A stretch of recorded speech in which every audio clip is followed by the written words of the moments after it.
بالله من الشيطان الرجيم. بسم الله الرحمن الرحيم.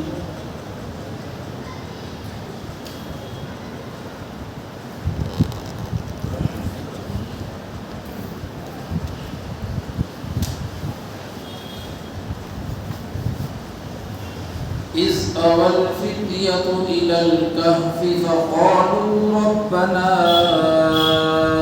آتنا من لدنك رحمة وهيئ لنا من أمرنا رشدا فضربنا على آذانهم في الكهف سنين عددا.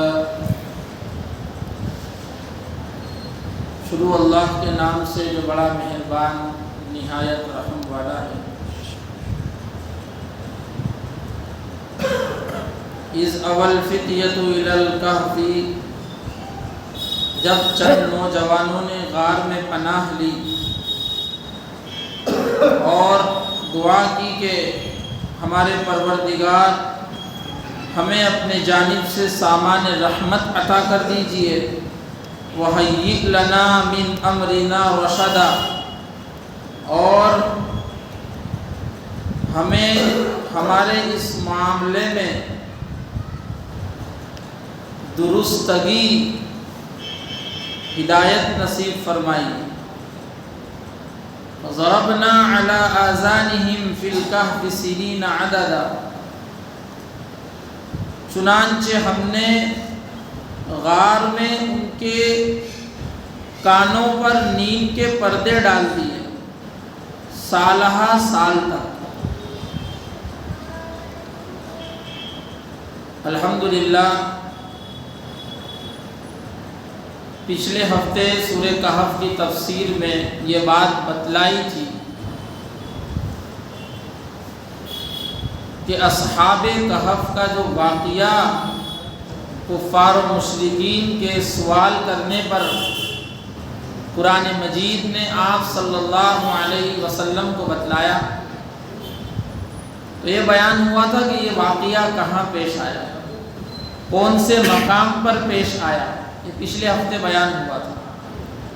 یہاں سے اب قصہ بیان کر رہے ہیں، اور یہ بات بھی واضح کر دی تھی کہ قرآن مجید کوئی قصے کہانی کی کتاب نہیں ہے، بلکہ یہ انہی چیزوں کو بیان کرتی ہے. کلام مجید انہی باتوں کو بیان کرتا ہے جس سے انسانیت کو صحیح راستہ ملے اور عبرت پکڑے اور اپنی زندگی کو درست کرے. اب یہاں سے بیان فرما رہے ہیں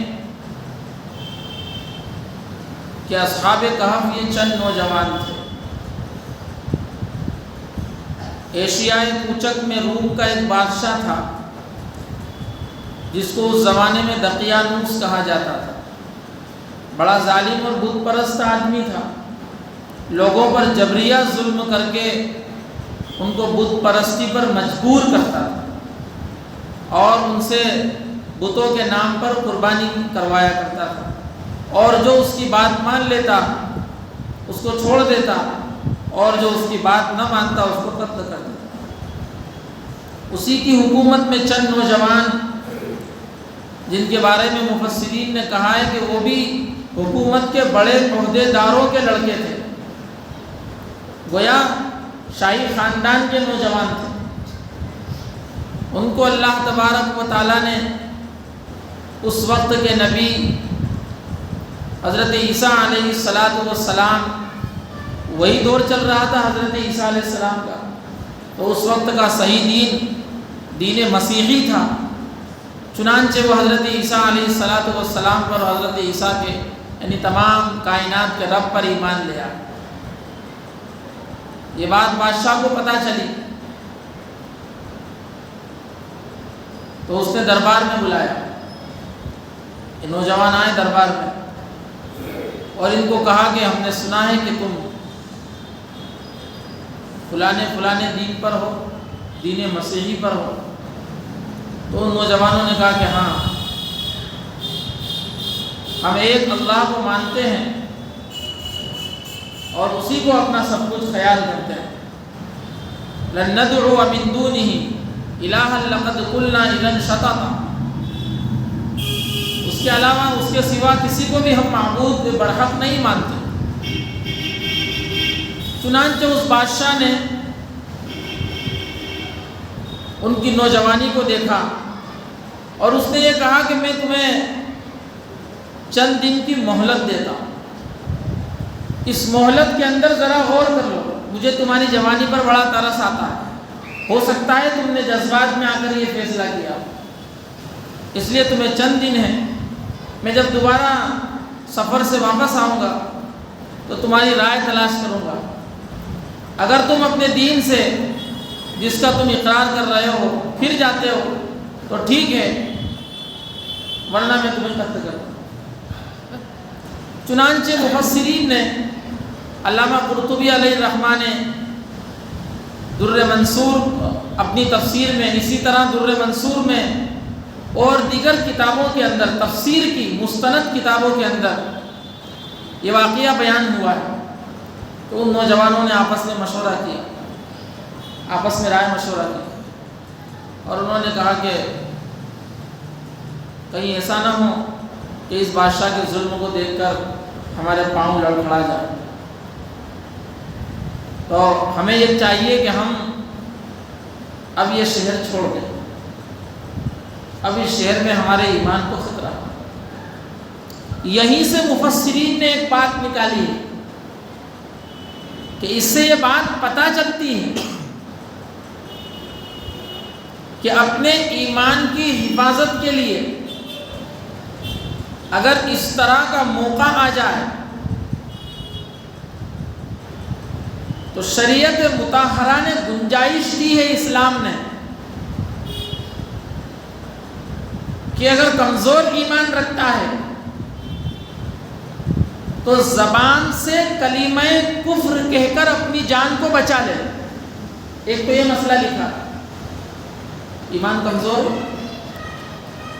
تو گنجائش ہے، لیکن زبان سے، دل کے اندر اللہ اور اس کے رسول ہی کی سچی اور پکی محبت ہے۔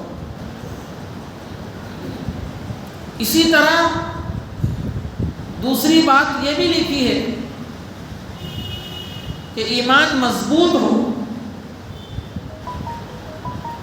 تو وہ کلمہ کفر نہ کہے بلکہ ڈٹ جائے اپنے ایمان پر ثابت قدمی کے ساتھ، اور اگر اس راہ میں جان جائے یہی تو زندگی کا اصل سودا اور سرمایہ ہے جو آخرت میں کامیابی دلائے گا۔ یہی تو وہ وقت ہے کہ جس پر مغفرت کا بہت بڑا جو ہے ایک انسان اپنی امید باندھ سکتا ہے، یہی وہ موقع ہے۔ شاید رب میرے اس فعل سے اور اس کام سے خوش ہو جائے کہ میں اپنے ایمان پر ڈٹ گیا اور میں نے اپنی زبان سے کلمہ کفر نہیں کہا اور جان اللہ کے سپرد کر دی۔ اور یہاں سے سورہ کہف کی اس تفسیر سے یہ مسئلہ نکلا کہ اپنے ایمان کی حفاظت کے واسطے اس جگہ سے ہی ہجرت کر جائے، اس جگہ کو چھوڑ دے جب یہاں پر ایمان کا خطرہ ہے، اب یہاں میں اپنے ایمان کو محفوظ نہیں رکھ سکوں گا، چنانچہ وہ اس جگہ سے چلا جائے۔ جیسے مکہ المکرمہ سے جب ظلم انتہا کو پہنچ گیا، اللہ کے حکم کا انتظار کرتے رہے، جب حکم آ گیا تو صحابہ اکرام کو اجازت مل گئی کہ اب مکہ کو چھوڑ دو اور مدینہ روانہ ہو جاؤ۔ حالانکہ مکہ میں گھر بار، بیوی بچے اور ساری زندگی کا کمایا ہوا سرمایہ وہاں تھا، پوری زندگی کی پونجی، لیکن مکہ سے روانہ ہو کر اپنے ایمان کی حفاظت کے لیے مدینہ روانہ ہوا۔ چنانچہ یہ بات بھی ہمیں اس تفسیر سے پتہ چلتی ہے۔ بہرحال تو وہ نوجوان وہاں سے روانہ ہو گئے، انہوں نے اپنے گھر سے، مفسرین نے لکھا ہے کیونکہ ان کے باپ دادا بڑے افسر تھے حکومت میں، شاہی خاندان کے نوجوان تھے، تو انہوں نے اپنے گھر سے روپیہ اور پیسہ لیا اور انہوں نے مشورہ کیا کہ ایک حصہ ہم اس کو فقراء میں، ضرورت مندوں میں اور غریبوں میں تقسیم کر دیں گے اور ایک حصہ ہم اپنے لیے اپنی ضرورت کے سامان کے لیے رکھیں گے۔ چنانچہ طے شدہ مشورے کے مطابق وہ روانہ ہو گئے، اور بادشاہ نے جو ان کو ڈھیل دی تھی کہ میں تمہیں چند دن کی مہلت دیتا ہوں، انہوں نے فائدہ اٹھایا، غنیمت جانا اس مہلت کو، اور وہ روانہ ہو گئے۔ چنانچہ ایک راستے میں انہیں چرواہا ملا۔ چرواہے نے کہا کہ کہاں جا رہا ہے؟ تو انہوں نے پہلے تو اس کو نہیں بتایا۔ جب چرواہا نے ضد کی، چرواہا کہتے ہیں جانور چرانے والے، بکری چرا رہا ہو، بھیڑ چرا رہا ہو، تو چرواہا ملا، تو اس کو انہوں نے اس کی ضد پر یہ بتلا دیا کہ ہم اہل ایمان ہیں اور بادشاہ کے ظلم و ستم سے بچنے کے لیے ہم نے فیصلہ کیا ہے کہ کسی غار میں جا کر چھپ جائے۔ اس نے کہا کہ مجھے بھی ساتھ میں لے لو۔ انہوں نے اس چرواہے کو بھی ساتھ میں لے لیا۔ مفسرین نے لکھا ہے کہ اس چرواہے کے ساتھ ایک کتا بھی تھا، وہ بھی ان کے ساتھ ہو گیا۔ انہوں نے اس کتے کو روانہ کیا، کہیں ایسا نہ ہو کہ بھوکے اور پتہ چل جائے لوگوں کو، تو انہوں نے اس کو بھگایا پتھر مار کے، لیکن وہ کتا وہاں سے بھاگتا ہی نہیں تھا۔ جب انہوں نے اس کتے پر زیادتی کی بھگانے کے لیے، اللہ پاک نے اس کو زبان عطا کی، بولنے کی طاقت، قوت گویائی۔ تو اس نے کہا کہ مجھے کیوں بھگاتے ہو؟ تم مجھے اپنے ساتھ رکھ لو، تم جس اللہ کی عبادت کرتے ہو میں بھی اسی کی عبادت کرتا ہوں، اور مجھے اپنے ہمراہ لے لو۔ جب تم غار میں چلے جاؤ گے تو میں باہر تمہاری چوکیداری کروں گا، پہرا دوں گا، باہر تمہارے کام آؤں گا، مجھے اپنے ساتھ رکھ لو۔ تو نوجوانوں نے دیکھا یہ تو بات کرتا ہے، ظاہر سی بات ہے کہ اللہ پاک نے صلاحیت عطا کی بولنے کی۔ چنانچہ وہ کتا ان کے ساتھ ہو لیا۔ پھر اس کے بعد وہ غار میں چلے گئے اور جا کر چھپ گئے۔ بادشاہ جب دوبارہ اس شہر میں جس کا نام افسوس ہے، روم کا بڑا شہر، اور میں بتا چکا ہوں کہ پچھلی تفسیر میں کہ آج کل یہ شہر کہاں ہے، جو ترکی ہے اس کا ایک شہر ہے ازمیر، وہاں سے 20-25 کلومیٹر دور یہ شہر آباد، افسوس۔ تو بہرحال جب وہ شہر میں آیا افسوس میں، جس کو آج کل ترسوس بھی کہتے ہیں عربی کے اندر، اس نے کہا کہ وہ نوجوان کہاں ہیں؟ نوجوانوں کو پتہ نہیں چلا۔ ادھر یہ نوجوان جو غار کے اندر انہوں نے پناہ لی تھی، انہوں نے آپس میں مشورہ کیا، تو اس میں ایک بڑا سمجھدار نوجوان تھا جس کا نام مفسرین نے تملیخہ لکھا، اس کو اپنے سارے پیسے حوالے کر دیے، روزانہ کے اعتبار سے آپ بازار جاؤ گے اپنا بھیس بدل کر اور کھانے کا انتظام کرو تاکہ لوگ آپ کو پہچان بھی نہیں سکیں۔ جب یہ کھانا لینے کے لیے گیا تو اس نے دیکھا کہ شہر میں تو سرکاری سطح پر ہماری تلاش جاری ہے، گویا حکومت کی طرف سے تھانہ انچارج کو آرڈر آ چکا ہے، تلاش کرو۔ روانہ ہوا، وہاں سے بھاگتا ہوا اور اپنے ساتھیوں کو اطلاع دی کہ تلاش جاری ہے شہر میں۔ سارے ساتھی مل کر نماز پڑھنے لگے، تسبیح اور اللہ کو یاد کرنے لگے اور رو رو کر دعائیں مانگتے تھے۔ فقالوا ربنا آتنا من لدنک رحمہ وہیئ لنا من امرنا رشدا، ہمیں اپنے جانب سے سامان رحمت عطا کر دیجیے، سامان رحمت، اور ہمارے اس معاملے میں ہمیں صحیح راستے کا انتخاب، صحیح راستہ ہمیں کہ گویا ہم ظالم کے ظلم سے بھی بچ جائیں، ایمان بھی ہمارا محفوظ ہو جائے۔ وَهَيِّئْ لَنَا مِنْ أَمْرِنَا رَشَدًا۔ چنانچہ بہت تلاش کے بعد بھی نوجوان نہ مل سکے، پھر مفسرین نے لکھا ہے کہ کسی ذریعے سے پتہ چلا کہ یہ اس غار کے وہاں پہنچا، اس غار پر، اور لیکن غار کے اندر جانے کی ہمت پیدا نہیں ہو سکی۔ آگے آئے گا تفسیر میں، اللہ پاک نے قرآن مجید میں کہا کہ اللہ نے ہیبت ڈال دی ان پر، رعب طاری کر دیا، لرزہ ان کے دلوں کے اندر ڈال دیا کہ اتنا ڈر بٹھا دیا کہ ان کی ہمت نہیں ہو سکی کہ اس غار کے اندر وہ داخل ہو سکے۔ چنانچہ بادشاہ نے یہ کیا کہ اس غار کو پتھروں سے پیک کروا دیا۔ وہ یہ سمجھ رہا تھا کہ یہ اندر جو ہے آرام سے بیٹھے ہوں گے اور میں اس غار کو پیک کروا دیتا ہوں، بند کر دیتا ہوں اس کے منہ کو، بھوک کی حالت میں کہاں تک وہ اپنے آپ کو بچا سکیں گے، چنانچہ تڑپ تڑپ کر مر جائیں۔ اس غار کو اس نے پیک کروا دیا اور ان کے نام لکھوا دیے، گمشدہ لوگوں کے نام رجسٹر میں سرکاری افسر کے پاس پہنچ جاتے ہیں تھانے میں، ان کے نام لکھوا دیے اور پتھروں پر اس کے نام لکھ دیا۔ یہ نوجوان ہیں، ہماری حکومت میں بھاگے تھے، کھلا کھلا کام کیا۔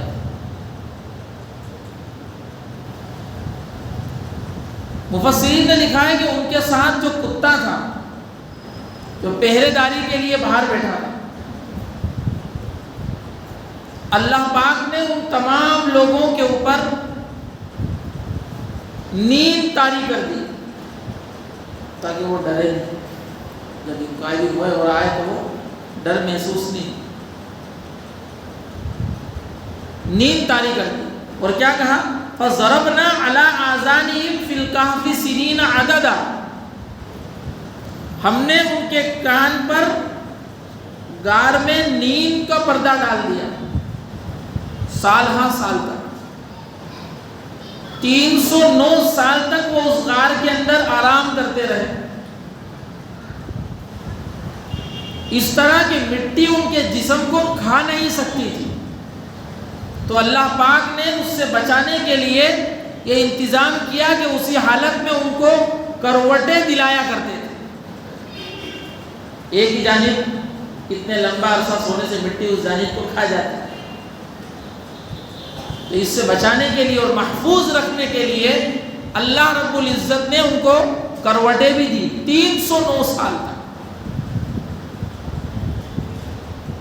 علامہ تھانوی علیہ الرحمہ نے لکھا ہے کہ ہمارے نبی کے اس دنیا میں تشریف لانے سے 20 سال پہلے وہ بیدار ہوئے،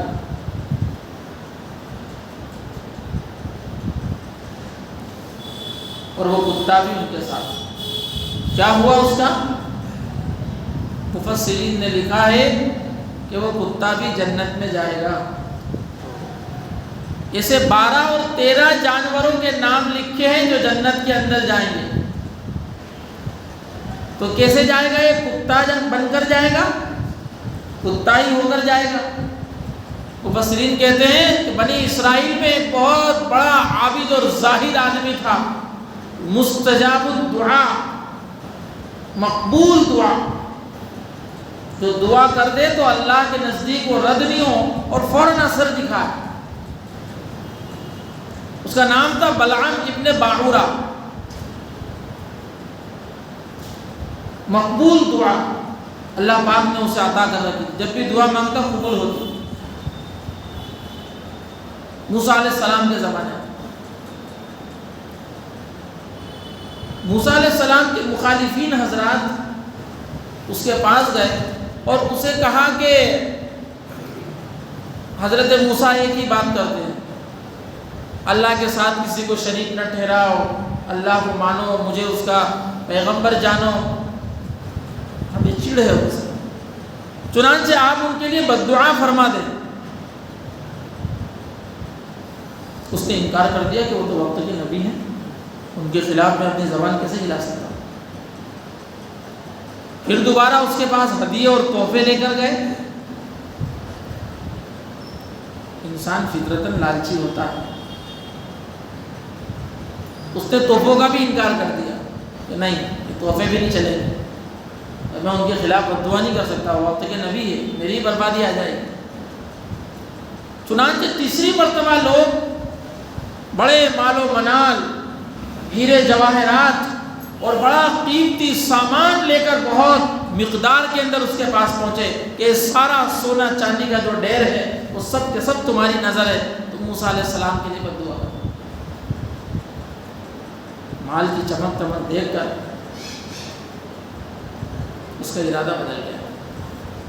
چنانچہ اس نے حضرت موسیٰ علیہ السلام کی بربادی کے لیے زبان کھولی اور اللہ تعالیٰ سے خالی اتنا کہا کہ اللہ موسیٰ، اللہ پاک نے اس کی زبان ناف تک لٹکا دی اور وہ باول کتے کی طرح ہو گیا۔ نبی کے خلاف زبان کھولنا آسان کام نہیں، جنہوں نے بھی نبی کے خلاف زبانیں کھولی ہیں محفوظ نہیں رہے۔ اسی وجہ سے ہمیں علماء اکرام کے احترام کو از حد، یوں تو ہر شخص کا اکرام اور اعزاز ضروری ہے، ہر شخص عزت چاہتا ہے اور ہمیں ہر شخص کا احترام اور عزت کرنا چاہیے، لیکن جو انبیاء کے وارثین ہیں ان کا خصوصی احترام چاہیے، ان کے خلاف نازیبہ کلمات کہنے سے اپنے آپ کو بچانا چاہیے، ورنہ ایسا نہ ہو کہ اللہ کی فوری پکڑ آ جائے، کیونکہ علماء انبیاء کے وارثین ہیں۔ چنانچہ یہ جو کتا ہے اصحاب کہف کا، یہ بلعم ابن باعورہ کی شکل میں بن کر یہ جنت میں روانہ ہو جائے گا۔ اس نے تو اپنی آخرت تباہ کر لی، لیکن یہ کتا بلعم ابن باعورہ جو بڑا زاہد اور عابد آدمی تھا، اس کا قصہ میں نے بتایا ابھی، یہ کتا اس کی شکل میں بن کے جو ہے اللہ پاک اس کو جنت میں داخل فرمائے۔ مفسرین فرماتے ہیں کہ کتا اس نے نیک لوگوں کی صحبت اختیار کی تو اللہ پاک نے اسے کہاں سے کہاں پہنچا دیا۔ اگر ہم نیک لوگوں کی صحبت اختیار کریں تو اللہ پاک ہمیں بھی کہاں سے کہاں پہنچا دے۔ اسی لیے نیک لوگوں کی صحبت انتہائی ضروری ہے۔ صحبت صالح ترا صالح کند، اچھوں کی صحبت تمہیں بہترین اور اچھا بنائے گی، اور صحبت طالح ترا طالح کند، اور بروں کی صحبت تمہیں بگاڑ کے رکھ دے گی۔ اس لیے اچھوں کی صحبت اختیار کرنا چاہیے۔ اور بار بار قرآن نے یہاں پر جو ایک لفظ استعمال کیا ہے، اذ اول فتیت، چند نوجوانوں نے اللہ سے توبہ کی، تو پتہ یہ چلا کہ نوجوانی کی عبادت اور نوجوانی کی توبہ، نوجوانی کی ریاضت اللہ کو بہت محبوب ہے۔ نوجوان حضور اکرم صلی اللہ علیہ وسلم آپ کا ساتھ نوجوانوں نے دیا اور دین کے اس بیڑے کو اٹھایا اور کمال تک پہنچا دیا۔ صحابہ اکرام رضی اللہ عنہم اجمعین، اکثر ان میں نوجوان حضرات تھے۔ جب ہجرت فرمائی آپ نے تو اکثر حضرات نوجوان تھے، اس لیے نوجوانی کی بھلائیوں کو، عبادتوں کو اور توبہ کو اللہ بہت پسند فرماتا ہے۔ لکھا ہے در جوانی توبہ کردن شیوہ پیغمبری، کہ نوجوانی میں تو توبہ کرنا پیغمبروں کی عادت ہے، ورنہ تو انسان جب بوڑھا ہو جاتا ہے ظالم بھیڑیا جب بوڑھا ہو جاتا ہے وہ بھی اللہ اللہ کرنے لگتا ہے۔ اس لیے نوجوانی میں کام بہترین اندازے سے ہوتا ہے۔ مفسرین کہتے ہیں انسان کے 3 دور ہوتے ہیں، بچپنا، جوانی اور بڑھاپا۔ بچپنا تو چونکہ اس میں اس کو کچھ نہ سمجھ ہوتا ہے، کچھ اندازہ بھی نہیں ہوتا ہے، اس لیے وہ بھی کسی کام کا نہیں رہتا ہے، اور ضعیفی کے اندر بڑھاپے میں کچھ کام کرنے کی ہمت بھی کرتا ہے تو ضعف کی وجہ سے اور بیماریوں کی وجہ سے وہ کام اور ہمت کے ساتھ نہیں کر پاتا۔ اس لیے اصل زندگی نوجوانی ہے کہ نوجوانی میں امنگیں بھی عروج پر ہوتی ہے اور پٹھوں میں طاقت بھی بہت ہوتی ہے اور جسمانی کے سارے اعضائے جسمانی مضبوط ہوتے ہیں۔ اس لیے ارادوں کو تکمیل تک پہنچانے کے لیے زندگی کا سب سے بہترین حصہ جوانی ہے، اس میں اللہ کو راضی کرنا چاہیے۔ چنانچہ ان نوجوانوں کو اللہ پاک نے 309 سال تک سلا دیا۔ 309 سال کے بعد ان کو اللہ پاک نے بیدار کیا، اور بیدار کیا تو اس میں آگے اللہ پاک نے کہا ثم بعثناہم، پھر ہم نے ان کو بیدار کیا لنعلم ای الحزبین احصی لما لبثوا امدا، تاکہ ہم ظاہر کر دیں کہ دونوں گروہوں میں اپنی مدت کو، بیدار ہونے کے زمانے کو اور مدت کو زیادہ کون جان سکتا ہے، کون زیادہ سویا، کتنے زمانے تک ہم سوتے رہے، اس مدت کو کون صحیح طور پر پہچان سکتا ہے۔ چنانچہ آگے ہے کہ ان کے 2 گروہ ہو گئے، ایک نے کہا کہ ہم 309 سال تک سونے کے بعد جب بیدار ہوئے تو انہوں نے کہا کہ شاید ہم 1 دن یا آدھا دن سوئے، پھر ایک نے کہا کہ نہیں، ایسا لگتا ہے کہ بہت زمانے تک ہم سوئے رہے ہیں، لیکن یہ بات نہیں بتائی کتنے زمانے تک۔ یہ 2 گروہ ہو گئے ان میں اصحاب کہف۔ چنانچہ بہرحال پھر وہ بیدار ہوئے اور بھوک لگی انہیں تو بازار ہو گئے، بازار جا کر کھانے کی تلاش میں وہ تملی خواہ جو نوجوان تھا سمجھدار قسم کا اپنا بھیس بدل کر گیا اور اس نے دکاندار کو سکہ دیا، تو دکاندار نے کہا کہ یہ سکہ تو بہت جو ہے پرانا ہے، دقیانوس کے زمانے کا ہے۔ چنانچہ شہر میں یہ افواہ اڑ گئی کہ اس جوان کے ہاتھ بہت بڑا خزانہ لگا ہے، سرکاری سطح تک بات پہنچی، اور ہوتے ہوتے یہ بات سرکار کو پتہ چلی۔ اس وقت کا بادشاہ اور نوجوان بڑا ڈر رہا تھا جب تک قتل کا فیصلہ ہو گیا۔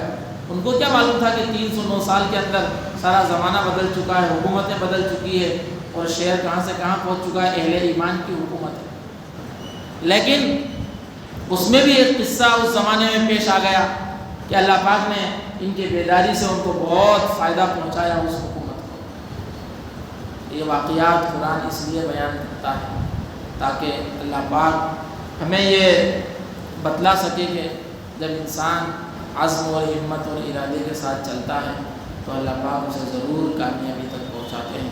اللہ پاک ہم تمام کو عمل